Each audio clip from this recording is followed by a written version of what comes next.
El noteísmo como último paso. Roger Lenaers. Capítulo 15 de su libro, Aunque no haya un Dios ahí arriba. Editorial Avia Yala, Quito 2013, colección, Tiempo Axial, número 16. Al comienzo de este libro recordábamos una frase de Dietrich Bonhoeffer: vivir en el mundo, et si Deus non daretur, como si Dios no existiera, como personas que se las arreglan para vivir sin Dios. Al escribir la frase en latín, Bonhoeffer estaba citando de memoria al padre del derecho de gentes, Hugo Grotius: etiam si daremus Deum non esse, aun cuando supusiéramos que Dios no existe. Al citarla, Bonhoeffer modifica la frase condicional y real de Grotius, la que entonces puede significar vivir en el mundo como si no hubiera Dios alguno, o bien, vivir en el mundo como si Dios no existiese. Al interpretar así la frase de Grotius, Bonhoeffer quiso mostrar en qué dirección deberían desarrollarse nuestras formas de pensar como creyentes y nuestra vida como cristianos para que, a tono con la mentalidad del siglo XXI, contengan un mensaje liberador para nuestros contemporáneos. La liberación, llamada redención en el lenguaje eclesiástico, está en el centro de nuestra fe cristiana, como su alfa y su omega. En este libro tratamos de elaborar esta intuición de Bonhoeffer. Ahora mostraremos cuáles son las últimas consecuencias de esta intuición. Puede que algunos se sientan algo confundidos.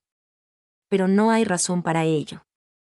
Pues aunque no hubiera ningún Zeus, es decir, ningún Dios en las alturas, lo esencial de nuestra fe cristiana permanecería incólume. También ello pertenece a la intuición fundamental de Bonhoeffer, como lo muestra la frase siguiente de una de sus cartas desde la prisión. Si nos viéramos obligados por último a ver al cristianismo como el atrio de una total irreligiosidad, ¿cuál sería nuestra situación y la de la Iglesia? ¿Cómo podemos hablar de Dios sin religión, como hablamos, mundanamente, de Dios? ¿Cómo ser cristianos de una manera irreligiosa y mundana? ¿Cómo? Sin religión, sin Dios, sin Zeus, y por tanto ateos. Y sin embargo cristianos. El cristiano del futuro debe ser alguien que piensa y actúa como ateísta, no como teísta. Más de uno puede sentir miedo de esta manera de hablar. Otros protestarán con rabia. Por ello es bueno que nos detengamos a examinar más en detalle qué es este ateísmo, este no teísmo. Desde hace algunos años, la existencia de Dios vuelve a ser un tema álgido de discusión. No termina nunca de ser discutido. ¿Pero de qué se está hablando? ¿Qué contenido tiene la palabrita Dios? Al hablar de una casa, todos saben de qué se trata, por muy diferentes que sean los posibles modelos de casa. Vemos casas y vivimos en ellas. Pero Dios no es un objeto perceptible. Sin embargo, en todas las culturas antiguas se ha tenido siempre la certeza de que se dependía de poderes invisibles que se presentaban espontáneamente como personales y hasta en forma de seres humanos. La veneración que los grupos humanos rendían a tales dioses se expresó en rituales y profesiones de fe. El conjunto de tales rituales y profesiones de fe se llama religión. Parece que la religión se originó bastante tardíamente en la historia del Homo sapiens, que ya lleva alrededor de 1 millón de años. Nadie sabe cuándo, ni cómo. Pero hay artefactos de culturas de hace unos 30.000 años que parecen indicar la presencia de representaciones religiosas ya en aquel tiempo. A partir de un determinado momento, tales representaciones penetran en forma progresiva a todas las civilizaciones. Pues el ser humano se ha visto confrontado una y otra vez con fenómenos naturales inexplicables y amenazantes, frente a los cuales no tenía defensa alguna. En su imaginación, estos fenómenos tomaban formas de poderes personales invisibles, que se volvieron dioses, en griego theoi, que habitaban en lo alto, tal vez porque la mayoría de los fenómenos estremecedores, como el rayo, el trueno, las tempestades y los huracanes, se precipitaban sobre él desde arriba. Su comportamiento frente a esos poderes divinos era semejante al que tenía ante los poderes que regían la sociedad: sometimiento, veneración, alabanza, oferta de dones, es decir, víctimas, como una manera de obtener algo de ellos. La religión nacía así para desarrollarse luego adoptando diversas formas en cada civilización. Durante miles de años la religión fue así un politeísmo, correspondiente a la multiplicidad de dioses, del griego palis que significa pluralidad, de cada cultura. Hasta que hace alrededor de 3000 años germinó en un grupo de pueblos de la región más tarde llamada Palestina, los judíos, una forma de religión que solo conocía a un Dios único. Esta nueva forma de religión se llamó monoteísmo, del griego monos, que significa único, solo. Hasta ese momento, la palabra Dios había sido un nombre genérico que se predicaba o decía de cualquier cantidad de poderes supramundanos y por tanto invisibles. En adelante el nombre debería decirse solamente en singular, como nombre propio, aplicable solo a un poder que lo dominaba todo. Del judaísmo surgió hace 2000 años una forma particular de monoteísmo que se llamó el cristianismo, que iba a tener un crecimiento sorprendente, determinando hasta nuestra manera de contar los años y llegando a ser en Occidente, hacia el año 1000, el representante único de la religión. Pero en el siglo XVIII de esta era cristiana comenzó a presentarse un nuevo fenómeno religioso. La imagen judeo-cristiana de Dios, que había desplazado en Occidente a todas las imágenes divinas anteriores, se ve sometida a un desplazamiento semejante en su propio lugar de origen. El Zeus cristiano es desbancado en el Occidente cristiano como una ilusión, igual como le había sucedido antes a Baal, Zeus, Júpiter o Botán. La cultura cristiana se vuelve cada vez más ateísta. Ateísta o ateo suena como sin Dios. Pero, al menos en Europa, ser ateo es más fino que ser sin Dios. No así en Estados Unidos, donde decirse ateo sería renunciar a ocupar cargos públicos elegibles. La condenación del ateísmo es todavía más fuerte fuera del mundo occidental. Negar la existencia de Dios sería locura para un africano. Para un musulmán, la existencia de Alá es indudable. Durante la Edad Media sucedía algo semejante en Europa, donde quien negara a Dios no tenía perdón. El ateísmo es, pues, una característica bastante exclusiva de una visión del mundo muy propia de la Europa moderna, y se vincula estrechamente con la Ilustración. El Occidente ateo es, al menos por ahora, una isla solitaria en un océano de religiones. Pero la amenaza de fenómenos naturales es solo una de las dos raíces de la religión. No basta la explicación de Epicuro, el filósofo de la antigua Grecia, de que el miedo es quien ha engendrado a los dioses. Hay otra raíz de la religión que ha vuelto a estar siendo descubierta en Occidente, la de un presentimiento o una corazonada profunda en el ser humano de pertenecer a una realidad más grande y trascendente. De lo contrario, no habría elevado nunca a esas fuerzas naturales a la categoría de dioses. Se puede mirar al teísmo como una expresión de dicha corazonada y al monoteísmo como una forma particular del mismo sentimiento. Se ha caracterizado a esa trascendencia como una omnipotencia personal y masculina, sentada sobre un trono y por encima del universo, que dispone de la humanidad y del mundo y aspira a ser venerada y obedecida. El ateo niega que tal Zeus exista, aun contrariando la idea dominante. Pues le parece claro que tal ser hace esclavos de los seres humanos. El ateo se reconoce a sí mismo en el personaje mitológico de Prometeo, que se atreve a desafiar a los dioses robándoles fuego del cielo para entregárselo a los seres humanos, pese a saber que él va a sufrir un castigo tremendo. Por ello Prometeo es, según Karl Marx, el santo y mártir más importante del calendario filosófico. Pero negar la existencia de un Zeus no significa negar el mencionado presentimiento ni por tanto la trascendencia. Muchos ateos, muchas personas no teístas, conducen no obstante su vida de acuerdo a valores que estiman más importantes y más grandes que su propio pequeño yo, trascendiéndolo y sobrepasándolo. Una frase de Albert Einstein lo ilustra con justeza. Sentir que detrás de todo lo experimentable se esconde algo que nuestro entendimiento no es capaz de captar, algo cuya belleza y majestad llega hasta nosotros solo de manera indirecta, como en un reflejo, eso es religión.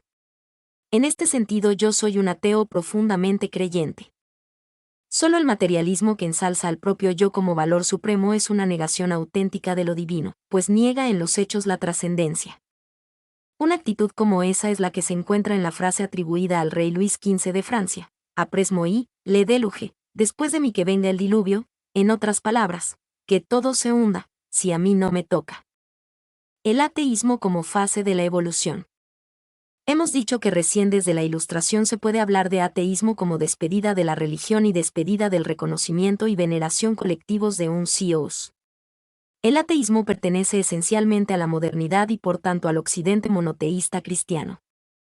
Los vehementes ataques que dirige el poeta romano Lucrecio a la religión en su De Rerum Natura no pueden considerarse como los de un ateo, porque para él, como Epicúreo, seguía existiendo el mundo de los dioses. Pero a su manera de ver no había ninguna relación entre estos dioses y los seres humanos. El ateísmo moderno supone la superación del estadio politeísta de la historia humana. Han pasado miles de años antes de que esta superación haya tenido lugar. Comienza con el tránsito del politeísmo al así llamado enoteísmo, donde la raíz griega gen es el nombre del número 1. En este, la multitud desordenada de los dioses primitivos toma la forma de una familia, relacionada con un padre primigenio al que los demás dioses le deben obediencia. Ese era Zeus entre los griegos, Júpiter entre los romanos, Wotan entre los germanos. El tránsito desde este enoteísmo al monoteísmo comenzó alrededor del año 1000 a.C. En el cercano Oriente, en medio de un pueblo cultural y políticamente insignificante, el de Israel. Este pueblo se sintió con una fuerza interior capaz de desafiar las corrientes politeístas del mundo cultural circundante con su culto claramente monoteísta a su dios Yahvé. De toda evidencia, el yahvismo era espiritualmente superior a las mencionadas tendencias. En realidad, el monoteísmo es un paso adelante respecto al politeísmo. Las exigencias éticas del yahvismo superaban claramente las de los pueblos vecinos. Se ve esto, por ejemplo, en la protesta de los profetas de Israel contra la opresión y explotación de los débiles. Sin embargo, el paso del enoteísmo al monoteísmo fue un proceso trabajoso aún en Israel. Duró siglos y costó sangre, como se lo puede ver en los 2 libros de los Reyes. La tenacidad con la que una cultura lucha por sus propias representaciones religiosas muestra a las claras cuánto teme abandonar su forma particular de revestir a lo trascendente, o, lo que es lo mismo, cuán importante estima para su vida su propia forma de vincularse con lo trascendente. No hace mucho que esto ha quedado dramáticamente ilustrado en las explosiones de ira que se han seguido a la quema de unas páginas del Corán y a la publicación de caricaturas del profeta Mahoma. La victoria del yahvismo dentro del judaísmo fue definitiva solo en el siglo VI a.C. como consecuencia del exilio del pueblo judío en Babilonia. Los deportados reafirmaban su identidad judía bajo el influjo de predicadores inspirados como Jeremías y Ezequiel. Para ello tomaban distancia del politeísmo dominante, orientándose exclusivamente hacia Yahvé. Ello significaba que Yahvé era para entonces el único poder que ante los judíos podía ostentar el título de Dios. El triunfo del monoteísmo en un pequeño pueblo insignificante del Oriente Medio iba a tener consecuencias mundiales. No se podía sospechar nada de ello durante los primeros 5 siglos tras el exilio babilónico. Pero una mutación tuvo lugar en el interior del yahvismo judío con la entrada en escena de la figura profética de Jesús de Nazaret. Esa mutación se desarrolló hasta formar el cristianismo.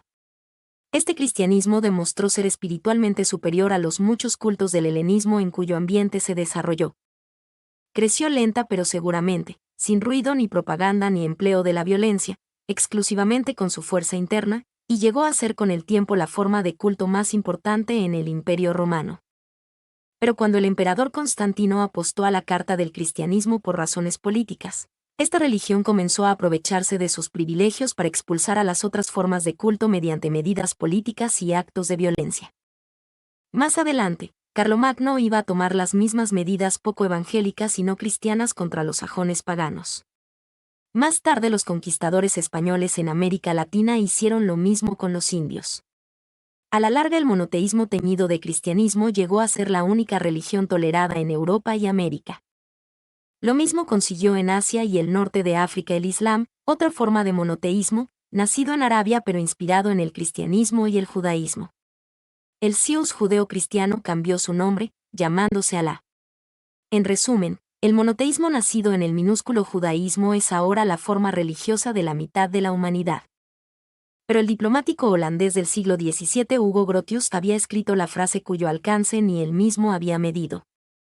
Está en su tratado fundamental sobre el derecho de gentes, titulado De Jure Belli et Pacis, sobre el derecho en la guerra y en la paz, y dice así: aun cuando pudiéramos pensar que no existe ningún Dios, sin embargo el derecho natural quedaría en pie, sin ningún desmedro. Sin darse cuenta, el piadoso Grotius esparció allí la semilla del ateísmo. Porque de su frase se deriva que hay algo más absoluto que el mismo Dios, a saber, el derecho humano, pues eso es el derecho natural. Pero si hay algo más absoluto que Dios, entonces Dios imaginado en ese tiempo como Zeus no es el trascendente absoluto. Y en ese momento, el derecho humano tampoco es su criatura, pues habría derecho humano aún sin Dios. Y si el derecho humano no es su criatura, entonces tampoco lo es el ser humano, pues todo derecho pertenece a la esencia humana. Sin percatarse de ello, la frase del creyente Grotius socavó toda la doctrina cristiana sobre la fe. Bastaron solo 2 siglos para que la semilla que él sembró germinara y brotara. Faltaba que las ciencias naturales llegaran a un grado tal de desarrollo que pudieran dar una explicación satisfactoria para todos los fenómenos naturales, de tal manera que no se necesitara ya recurrir a un Zeus extramundano, invisible e inverificable. Se puede señalar el año 1750 como comienzo de este proceso de explicación, cuando Benjamin Franklin puso en peligro su vida para demostrar que el rayo no era una intervención venida de un dios en las alturas, sino una gigantesca descarga eléctrica, es decir, un fenómeno puramente intramundano. 1 siglo y medio después ya nadie hablaba de intervenciones de Dios en los círculos científicos. Si antes se lo veía actuando en todas partes, hacia 1900 ya no estaba en ninguna. No se negó su existencia, sino que se la olvidó. No jugaba ningún papel en el quehacer científico. Todo andaba a las 1000 maravillas sin él. Una de las consecuencias fue que la religión, el culto, la iglesia se convirtieron en cosas secundarias en un occidente marcado cada vez más por la ciencia. No se las abandonó durante un tiempo.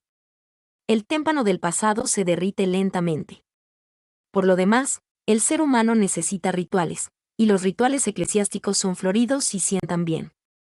Por eso el cristianismo ha logrado sobrevivir todavía un tiempo en una cultura cada vez menos religiosa.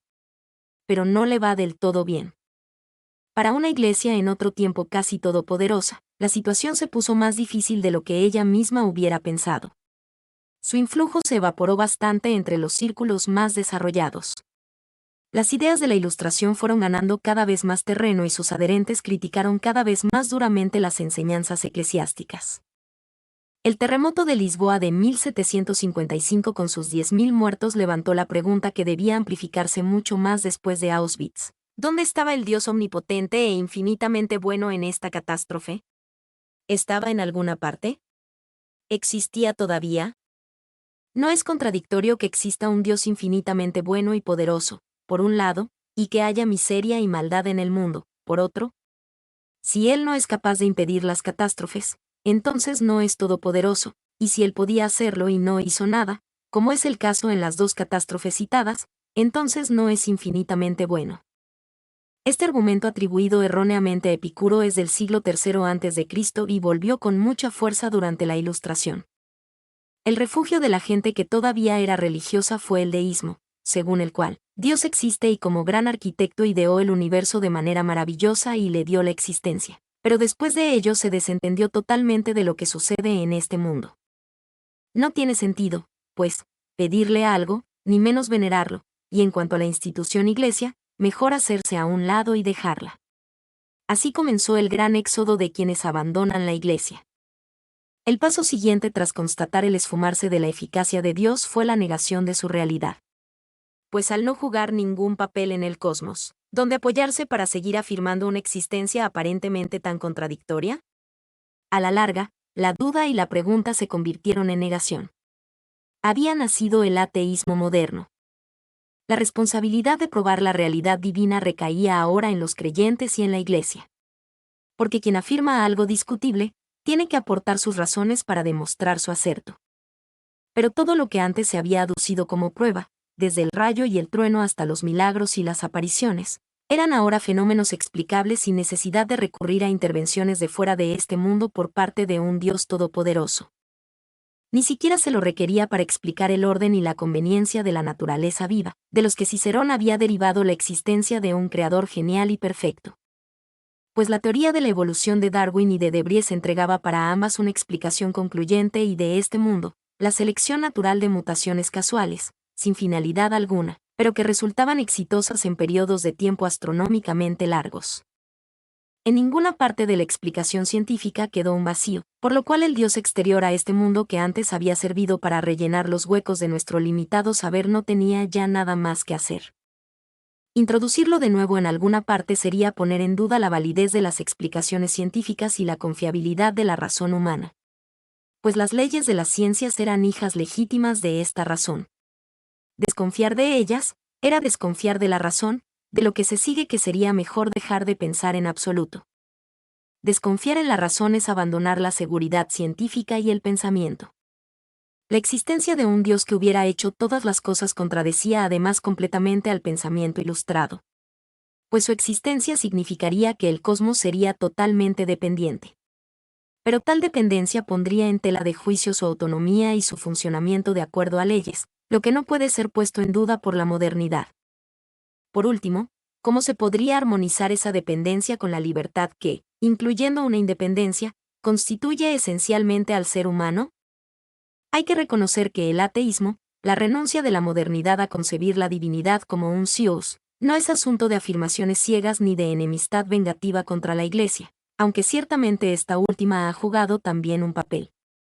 En el fondo es la lucha de la razón y la libertad humanas contra su neutralización por parte de cosmovisiones religiosas en las cuales el pensamiento lógico sigue siendo posible solo a condición de que se acepten ciertas premisas que algunas personas se han imaginado. La apuesta es grande. Ello explica la dureza del duelo que tiene lugar entre el saber moderno y la religión. Está en juego su ser o no ser. Si el mensaje de la fe cristiana pretende ser tomado en serio en la modernidad, no debe rechazar, sino elaborar un concepto profundo de ateísmo, del no teísmo. Ganancias y pérdidas. Ante todo, es importante hacer un balance de esta nueva fase de la historia del espíritu humano. Veamos primero la cuenta de las pérdidas. Friedrich Nietzsche, corifeo del ateísmo en la modernidad, vio que la desaparición de la religión en una civilización tan profundamente tributaria de la profesión de fe en un Dios en las alturas debía precipitar una catástrofe. En su obra La Gaia Ciencia, Die Fröhliche Wissenschaft, presiente la amenaza que se cierne tras la muerte de Dios. Lo hace por la boca de un loco que en pleno día irrumpe en la plaza del mercado con una linterna y proclama que se avecina una tremenda desgracia para la civilización occidental. La muerte de Dios la envolverá entera, precipitándola en una muerte que abarcará toda su riqueza espiritual, su ética, sus creaciones artísticas, su búsqueda de verdad y sus hallazgos. Pero esto no ha sucedido. En esto se basa el incrédulo de la modernidad para comprobar que la civilización occidental no era tan tributaria del cristianismo como se creía. Y que los valores de la Europa moderna son fruto del humanismo de la Ilustración, heredero a su vez de la antigüedad grecorromana por la vía del Renacimiento, más que del cristianismo. Hay que corregir esta supuesta comprobación, precisando que hay por lo menos una forma de humanización que Europa le debe sin lugar a dudas a la Iglesia, la del cuidado de personas, principalmente de aquellas que en todas las culturas han sido preteridas, personas contagiadas de infecciones, locas, huérfanas, ancianos pobres, leprosos, discapacitados de toda especie, sin casa. El derecho imperial romano no decía una palabra sobre hospitales u orfanatos, pues los desconocía. Y ninguna de las asociaciones que se formaron en ese imperio se proponía la asistencia de personas en situación de extrema necesidad. La preocupación por los pobres era desconocida. En cambio, en la Iglesia fue siempre realidad de todos los días lo de Mateo 25, dar de comer al hambriento, vestir al desnudo. La abadía de Cluny, para poner un ejemplo, se ocupaba de dar al menos una comida diaria a 18.000 pobres al año, unos 50 diariamente, y esa comida era más abundante que la que recibían los mismos monjes. El cuidado de los discapacitados comenzó también por iniciativas de la Iglesia. Aún hoy día, el cuidado de los leprosos en China, India y África corre en un 95% por cuenta de cristianos. A todas luces, la honra de Dios inspirada en Jesús de Nazaret guarda un potencial humano que no se encuentra en la misma medida fuera de las comunidades creyentes. Esta inspiración deja de lado la máxima del hoy por ti, mañana por mí, pues se trata de un servicio desinteresado. El humanismo moderno puede mostrar hoy también a los Médicos Sin Fronteras o a Amnistía Internacional. Pero las hermanas enfermeras existían medio siglo antes que Médicos Sin Fronteras. ¿Y dónde encontrar en el moderno humanismo un compromiso como el de un Damián de Beauster, un Abate Pierre o una Madre Teresa de Calcuta? La sociedad occidental, es decir, la región del mundo cuya cultura ha sido enriquecida durante 1000 años por el cristianismo, ha comenzado ahora a tomar sobre sí una buena parte del cuidado social. Y así debe ser. Pero al hacerlo, solo ha retomado y prolongado, a menudo sobre todo con la técnica y con bastante burocracia, lo que los cristianos habían comenzado a hacer con una magnanimidad sin límites y numerosos sacrificios. Los asistentes o voluntarios modernos son en realidad muchas veces solo enanos sobre los hombros de un gigante. La ética humanista y sus límites. Nietzsche tenía mucho miedo de que la enorme riqueza de la cultura occidental se hundiera irremisiblemente como consecuencia de la muerte de Dios. Tampoco esa catástrofe se produjo. Otra fuerza vino a colmar el vacío, al menos parcialmente, el humanismo ateo moderno. Desapareció el Dios, el Dios en las alturas, pero todavía no la conciencia de una realidad trascendente de la que el Dios era una expresión provisoria. En la modernidad, esta realidad se presentó bajo otra forma. El aura de santidad que antes rodeaba al nombre de Dios se trasladó hacia el ser humano. Se le reconoció su intangibilidad, sus derechos llegaron a ser sagrados, todo tenía que servir a su bienestar y su progresiva humanización. El servicio al ser humano tomó el lugar de la religión. Una nueva ética de corte humanista germinó en esta nueva tierra. Sus contenidos concretos no diferían demasiado de la ética eclesiástica tradicional. Muchos de sus preceptos respondían al espíritu del Evangelio, incluso más que los de la ética eclesiástica en algunos casos. En un capítulo anterior se ha dado cuenta de cómo la piedad podía ir a veces de la mano con una terrible inhumanidad en el pasado de la Iglesia, frente a la cual se levantaron apenas unas cuantas voces. La modernidad logró eliminar varios de estos excesos inhumanos en menos de un siglo. Hubo creyentes que criticaron el uso de torturas en las investigaciones policiales o legales o como forma de ejecución, pero ese uso no llegó a declararse ilegal sino en el último cuarto del siglo XVIII y solo bajo el influjo de pensadores ilustrados como Montesquieu y Voltaire. En los estados pontificios, ello sucedió recién en 1815. Los muy católicos reinos de España y Portugal practicaron el comercio de esclavos durante varios siglos hasta su prohibición en 1809. La esclavitud misma fue suprimida unas décadas más tarde. La locura colectiva de la caza de brujas duró desde fines del siglo XV hasta el siglo XVII. En ese periodo miles de personas, sobre todo mujeres, fueron llevadas al cadalso. A fines del siglo XVII, esa locura fue decreciendo paulatinamente gracias a que el pensamiento ilustrado recién emergente liberaba a la gente de la creencia en el demonio. Fue también la Ilustración la que puso fin a la terrible injusticia de la que los judíos fueron víctima desde las cruzadas. Fue ella también la que despertó la conciencia mundial en contra de actitudes y prácticas que en el antiguo régimen eran comunes y corrientes, como las conversiones obligadas, la persecución de quienes piensan diferente, la intolerancia, la discriminación, en general, diversas formas de negación de los derechos humanos. Los argumentos de autores antirreligiosos, como Richard Dawkins o Sam Harris, se apoyan en el mal histórico que debería pesar sobre las conciencias de las religiones. Entre estas, sobre todo el cristianismo y el islam. No es difícil acumular ejemplos de ese mal, comenzando por las cruzadas aunque se podría uno remontar más lejos, pasando por las guerras religiosas en Europa, hasta llegar a Al-Qaeda en nuestros días. El veredicto es entonces que las religiones, por su esencia misma, son malas para la humanidad. Por tanto, se las debe perseguir por todos los medios legales.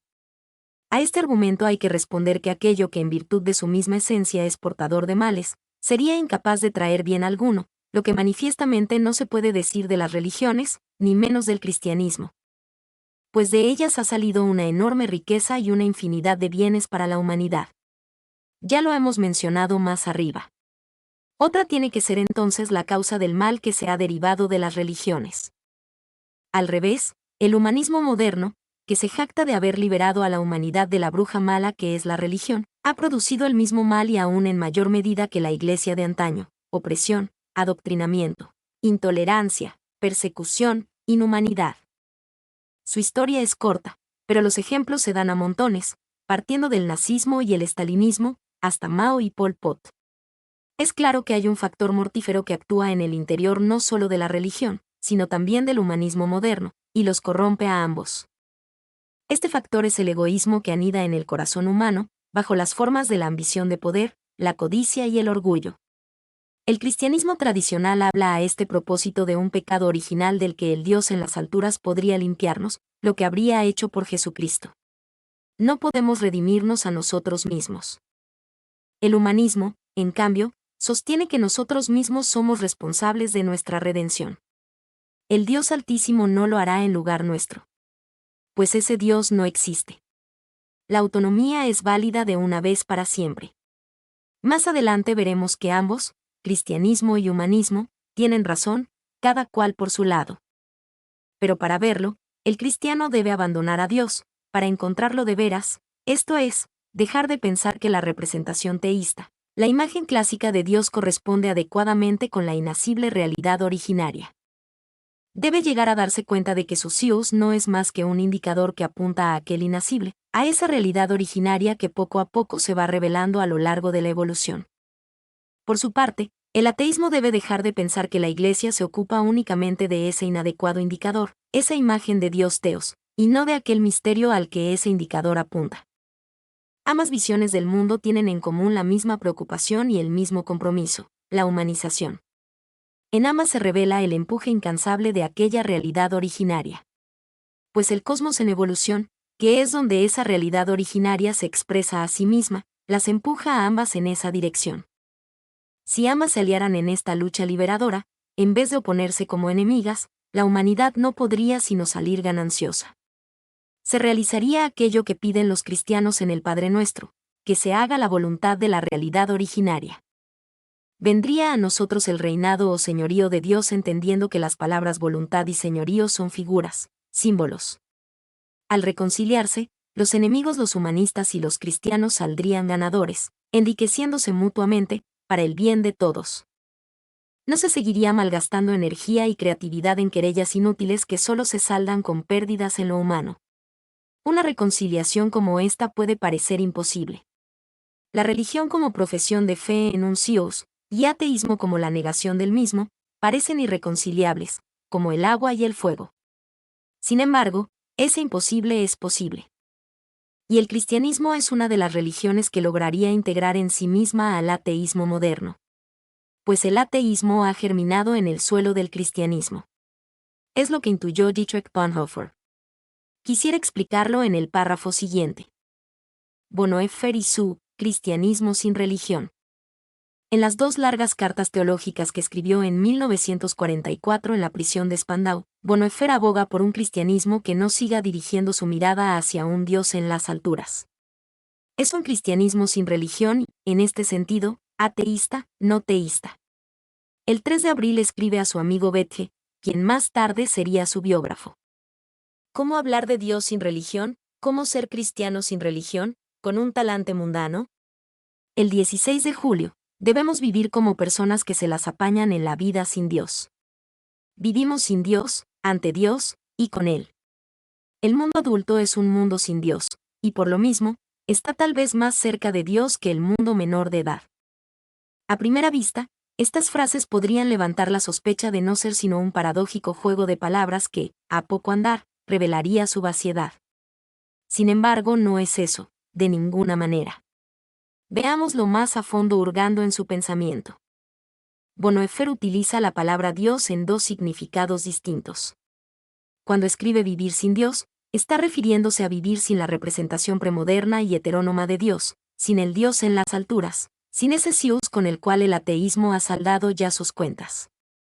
En cambio, cuando escribe ante Dios, y con Él, utiliza el término Dios en el sentido del trascendente, aquel a quien Tillich había ya descrito algunos años antes como la profundidad de la realidad. O como decía Einstein, la majestad que se oculta detrás de todo lo experimentable. Bonhoeffer los contrapone bruscamente el uno con el otro, por un lado, el Zeus exterior al cosmos, y por otro, el que es interior al mundo, el amor originario que se expresa en la evolución cósmica y de esa manera se vuelve visible. Ante esto pierden consistencia los ataques y críticas de los ateos. El gigante enemigo se convierte en un molino de viento. Pues no se trata de la figura extramundana que se han imaginado los creyentes y a la que han declarado la guerra los ateos. El mismo Dawkins dice que su crítica se dirige a un Dios sobrenatural, esto es, un Zeus. Piensa erróneamente que está criticando a toda la religión, pues parte del supuesto de que la palabra Dios corresponde solo a la representación de un Zeus, siendo así que esta no es sino la forma premoderna de hablar de Dios. ¿En qué piensa, pues, Bonhoeffer cuando habla de un mundo adulto que, por el hecho de vivir sin Dios, está más cerca de Dios que el mundo menor de edad?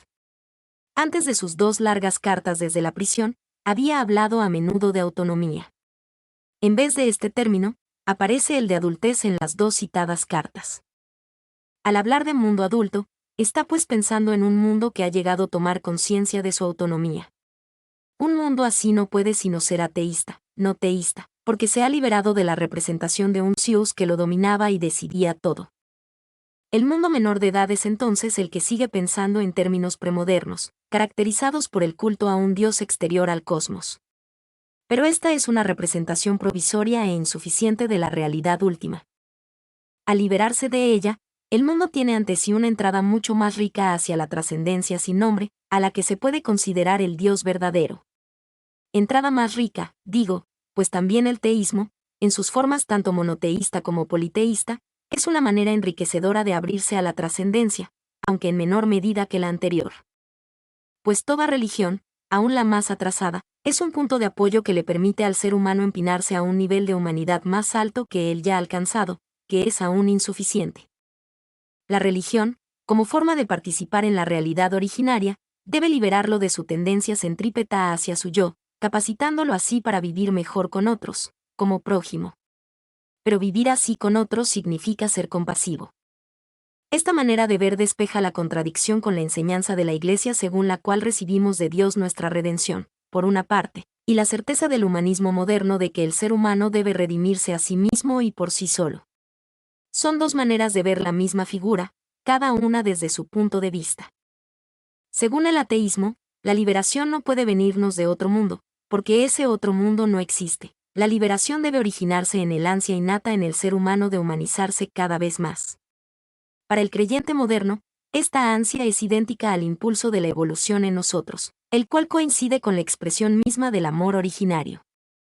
Por ello, la redención nada tiene que ver con el sacrificio de una víctima humana que derramara sangre en la cruz para mover a Dios a perdonar.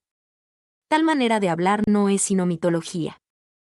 Traducido a un lenguaje moderno, se puede decir que el amor originario que es Dios, fue tan intensamente eficaz en Jesús de Nazaret, que todo aquel que se une con él por la fe y su seguimiento participa en la grandeza de su libertad.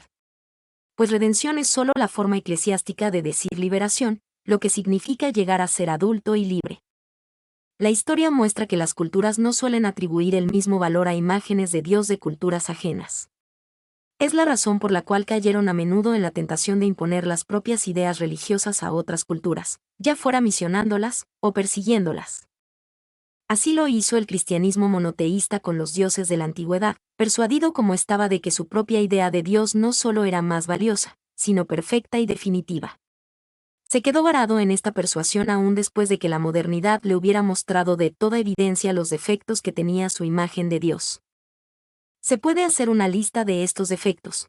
Primero, el carácter extramundano del Zeus cristiano, incomprensible para una cultura apegada a lo experimentable aquí y ahora. Segundo, la contradicción entre un creador que todo lo determina y un mundo que es autónomo. En tercer lugar, la imposibilidad de reconciliar la omnipotencia atribuida al Zeus con la infinita bondad que también se le atribuye. En otras palabras, el espinudo problema del mal y del dolor. Cuarto, la constatación de que no es necesario para explicar los procesos cósmicos. Por último, la falta de huellas de su existencia y de su actuar. La modernidad debía deducir de allí que un Zeus como el que proponen las tres religiones del libro es fruto de la imaginación humana, por la misma razón que Baal o Júpiter, un producto tal vez mejor pensado y sin duda muy promisorio, pero que padecía del mismo defecto, es decir, no corresponder a ninguna realidad. La imagen de Dios es, por último, una construcción humana, fabricada aquí, proyectada hacia arriba, y lastrada a menudo con rasgos humanos, demasiado humanos. La roca de la modernidad se ha puesto en movimiento y choca en Occidente con los pies de barro de la imagen de Dios. Y ésta se desploma. Una fe que integra el ateísmo. ¿Qué aspecto tiene un cristianismo que cuadre con la intuición de Bonhoeffer y por ende no sea un cuerpo extraño en la sociedad moderna? En cualquier caso, debe haber integrado la teoría de la evolución, pues sin esta integración cualquier diálogo con la modernidad es imposible. Según la manera de ver de un cristianismo moderno, el cosmos en evolución, cuyo punto culminante es por ahora el ser humano, es la expresión propia de una realidad última inabarcable conceptualmente, pero sin embargo experimentable. Logramos expresar algo de esta realidad última con nuestros conceptos insuficientes. Y ese algo tiene sentido, en primer lugar, que es una realidad dinámica, pues la evolución es su expresión propia. Segundo, que debe ser vida pues su expresión se desarrolla a lo largo de miles de millones de años partiendo de partículas subatómicas, pasando por los átomos y luego las moléculas y por uniones cada vez más complejas de proteínas hasta la materia viva. Además, debe ser espíritu, pues esta materia viva se desarrolla a sí misma lentamente hasta llegar a ser consciente y luego hasta una forma de conciencia de calidad superior. ¿Cuál es el espíritu humano? Si nuestro espíritu es participación en un sí mismo infinitamente espiritual, entonces lo que aparece en el trasfondo de cada uno de nuestros actos conscientes no es solo nuestro propio yo mismo, sino mucho más profundamente el sí mismo absoluto. Esta conciencia de absoluto, presente implícitamente en cada ser humano, es una experiencia de trascendencia. Al mismo tiempo es mucho más que la imposibilidad de explicar los fenómenos de la naturaleza y que el miedo consiguiente al que se le ha atribuido ser el fundamento del fenómeno religioso y la explicación de su ubicuidad. Esta experiencia implícita se fue convirtiendo en diversas figuras imaginarias Ra, Baal, Júpiter, Yahvé, según las fases culturales por las que han atravesado las diversas culturas y según lo favorable o angustiante que hayan sido los enfrentamientos con los fenómenos naturales. Todas aquellas figuras imaginarias serán pasajeras, pues, desde el momento en que la realidad originaria es dinámica, no puede quedarse satisfecha ni detenida en ninguna de ellas. Ella se revela más bien como una búsqueda siempre insatisfecha de nuevas y mejores imágenes. Ello explica el desarrollo desde el politeísmo al monoteísmo y por último del monoteísmo al ateísmo. Pues el mismo Zeus es un diseño humano, tal vez menos contradictorio con la realidad última que las imágenes anteriores, pero sin ser tampoco su copia adecuada. La realidad originaria se revela no solo como vida, conciencia y espíritu, sino sobre todo como amor originario. Ya la misma evolución puede conducir a quien la observa a presentirlo.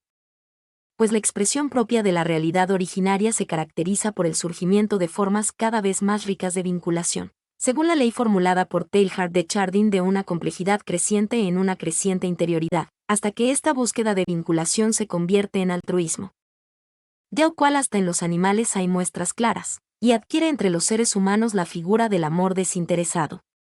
La experiencia de místicos judíos les llevó a la persuasión de que Yahvé, en quien ellos palpaban a tientas la realidad originaria, era un Dios compasivo y amante.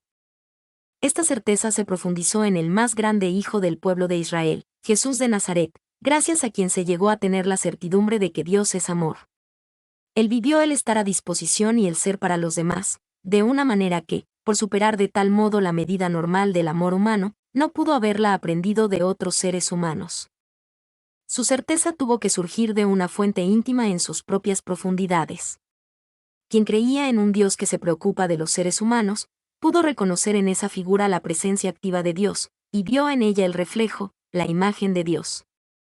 Pero ese Dios de Israel sigue siendo solo un Zeus, el Dios en las alturas, y por ende solo el índice que señala la dirección de la ultimidad, aquella profundidad espiritual y amante que no tiene nombre. Gracias a su aparición, Jesús nos hace presentir mejor que cualquier otra aparición humana, cómo está hecha esa profundidad divina. Amar a este Jesús de Nazaret, aprender de él, seguirlo, es unirse de una manera más segura con la realidad originaria que mediante el culto cristiano de un Dios en las alturas y que la institución eclesiástica con su doctrina y su liturgia. Quien quiere escalar un cerro tiene que mirar tanto la cumbre, cuanto el camino donde debe ir subiendo paso a paso. Esto quiere decir que uno se encuentra más directa y ricamente con la realidad última en el seguimiento de la impresionante humanidad de Jesús, que en la mirada cultual hacia el Dios en las alturas de la que se ocupa la Iglesia. La presentación del pensamiento y la acción cristiana que se acaba de leer aquí no contiene nada que no pueda ser suscrito por la modernidad no teísta. Pues en esta presentación ha desaparecido y se ha desvanecido la figura de un Zeus o Dios en las alturas. Lo único que ha quedado es el misterio original cuyo nombre es amor. Epílogo. Estamos ante un acontecimiento sorprendente.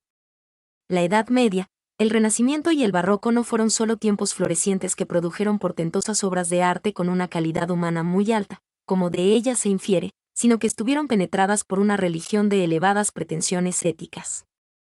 Sin embargo, se abrieron en ellas constantemente unos abismos sombríos de inhumanidad. No se tenía objeciones contra la esclavitud y la trata de esclavos, se entraba en guerra a cada rato, y en las guerras todo estaba permitido a la soldadesca. Las prisiones eran horrendas. A los judíos se les trataba como piezas de caza y se les hizo víctimas de innumerables pogromos, saqueos y asesinatos. La tortura era un medio legal para extorsionar y lograr confesiones de culpables e inocentes por igual. Bastaba una apariencia de contradicción con las creencias dominantes para ser encarcelado y ajusticiado.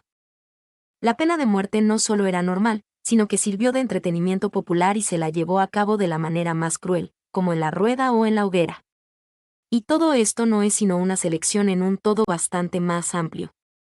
¿Cómo pudo esto ser posible en una cultura en la que se leía el Evangelio cada domingo y se lo reconocía como normativo? En cada página ese Evangelio nos está llamando a ser más humanos. ¿De dónde viene luego ese sorprendente vuelco que hemos observado a continuación? Pues han pasado apenas 2 siglos y ya todo es distinto, y nos da rabia el solo pensar que todo aquello fue cierto alguna vez. El vuelco comenzó con la nueva forma de ver la realidad que nace en el siglo XVIII. Se la llama modernidad y sus raíces están en la Ilustración. En otro tiempo la religión configuró la cosmovisión, y en Occidente, religión era igual a cristianismo. La Ilustración arrojó del trono a la religión al distanciarse de una divinidad que viviera en las alturas. Lo que le hizo dar este paso fue la nueva visión que trajeron los descubrimientos científicos. En lo inexplicable y tremendo de muchos fenómenos naturales, el ser humano había creído ver un poder extramundano y sobrenatural, al que le dio el nombre de Dios.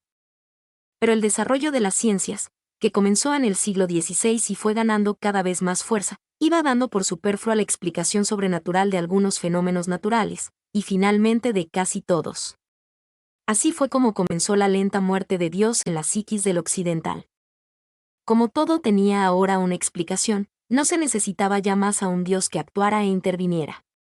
Todo marchaba de maravilla sin él. Se lo perdía de vista en todas partes, hasta llegar lentamente a olvidarlo. Había llegado a ser ineficaz. Pronto dejaría de ser real. Pero, como el Dios en las alturas había sido siempre legislador y castigador y sus leyes habían ordenado y determinado la vida, su muerte debería desmoronar el mundo y convertirlo en un caos, a menos que el ser humano encontrara en otra parte las leyes tan necesarias para la vida. Y así como había encontrado en la misma naturaleza las leyes que regulaban su curso, así encontró las leyes éticas en su propia esencia de ser humano. Descubrió que estaba llamado a llegar a ser cada vez más digno y hermanable. Y se le hizo claro que no debía seguir guardando muchas de las leyes hasta el momento vigentes como si hubieran sido dictadas por Dios. La muerte de Dios significaba, pues, el comienzo de una nueva ética. No que la religión cristiana fuera culpable de la falta de humanidad, sino al contrario, pues los libros santos del cristianismo llamaban al amor del prójimo e incluso del enemigo. Por eso la religión ha sido la fuente de una forma hasta el momento inédita de cuidar de los pequeños, los pobres y los que sufren. Los nombres de los pioneros de esta forma de cuidado llenarían un libro entero. La sociedad moderna ha reconocido la importancia de su trabajo, pues lo ha reclamado como propio. Cuando el humanismo ateo llegó a ser la ideología dominante, se vio a las claras que no era la religión la causa de la anterior inhumanidad. Si bien el lema de la Revolución Francesa era libertad, igualdad, fraternidad, apenas 3 años más tarde rodaban las cabezas de los enemigos de su jefe, Robespierre. Pero aquel terror fue una insignificancia comparándolo con el desprecio por la persona que se desarrollaría en sistemas sin religión, como en el bolchevismo con sus gulags, el nazismo con sus campos de exterminio, en el maoísmo con su revolución cultural, en la tiranía asesina de Pol Pot. O en el desbocado capitalismo que hace que los pobres sean cada vez más pobres. El mal queda siempre sin explicación en la historia humana, por mucho que se la busque. Hay solo una cosa segura, va a pasar todavía mucho, mucho tiempo, antes de que la humanidad se desembarace de su prehistoria animal, esa que se manifiesta en el mal. Está en camino, pero sigue siendo solo un eslabón perdido entre el hombre mono y el verdadero ser humano. La religión no es, pues, culpable. Puede agregar como pieza de convicción respecto a su inocencia que ella, mediante el recurso a una instancia superior, ha protegido al ser humano de la intemperancia y altanería de que da muestra en el desprecio a las personas. Pero todas las religiones han revestido a esta instancia superior con rasgos antropomórficos, más aún, con las características propias de los déspotas que han conocido, con sus fallos, sus exigencias de sumisión, sus abusos de poder, sus aires vengativos, su crueldad, su venalidad y su falta de responsabilidad frente a sus súbditos. Mucho de todo esto ha sido traspasado desapercibidamente a la figura del déspota celestial, también la del Dios en las alturas. Esta imagen de Dios era como un paraguas celestial que tapaba piadosamente toda aquella injusticia y crueldad. Se llegaba a encontrar fácilmente en las escrituras del Nuevo y Antiguo Testamento palabras que, pasando como palabra de Dios, validaban y justificaban lo condenable. Al derrumbarse la religión en la sociedad occidental, este paraguas celestial voló en pedazos. Todo lo que ocultaba quedó al desnudo como rechazable. Se desarrolló así una nueva ética que se distanció en varios puntos de la premoderna y sus fundamentos religiosos. La jerarquía eclesiástica condena todavía a la modernidad por proclamar la autonomía humana y no aceptar un Dios en las alturas. Con todo, en los últimos siglos ha aceptado buena parte de la ética de la modernidad, como la condenación de la esclavitud, la tortura, la pena de muerte, el odio a los judíos, la guerra y la coacción religiosa, cosas todas ellas que había practicado y justificado antes. Ahora alaba la democracia, la libertad de conciencia a la que había condenado con no menor fuerza de lo que lo hace el Islam. Sin embargo, mantiene todavía algunas de las cosas que antes había justificado con la voluntad del Dios en las alturas. Principalmente en su ética sexual y su bioética. De estos puntos hemos hablado en este libro y los hemos corregido en el sentido de la modernidad. Pero también la ética moderna tiene sus fallos. La inhumanidad que ha traído consigo apunta a lo más profundo del mal. Y le falta un modelo de humanidad y de solidaridad, que el cristiano encuentra en Jesús. El cristiano aprende en Jesús que Dios es amor. Bajo el nombre tradicional de Dios, el cristiano moderno ya no sigue viendo al Dios en las alturas antropomórfico, sino al misterio original, la realidad primera, cuya autorrevelación progresiva va siendo el cosmos mismo, y en él, sobre todo, el propio ser humano. Y como la esencia de este misterio original es el amor, entendiéndolo no tanto como un sentimiento de ternura sino como un torrente de energía, este misterio impulsa sin cesar a que el ser humano salga de sí mismo y se entregue a su prójimo. Esta salida de sí se convierte en la norma del actuar ético. Que sea bueno, ya no se sigue definiendo por su acuerdo con la tradición, la costumbre o la ley, sino por su procedencia desde el amor. Al desarrollar aquí una ética creyente, el autor ha tratado de vincular lo bueno del pasado con lo bueno de la modernidad. Al lector corresponde juzgar si lo ha logrado. Mi nombre es Demim. Soy tu asistente personal. Mi sitio en internet es demim.es.tl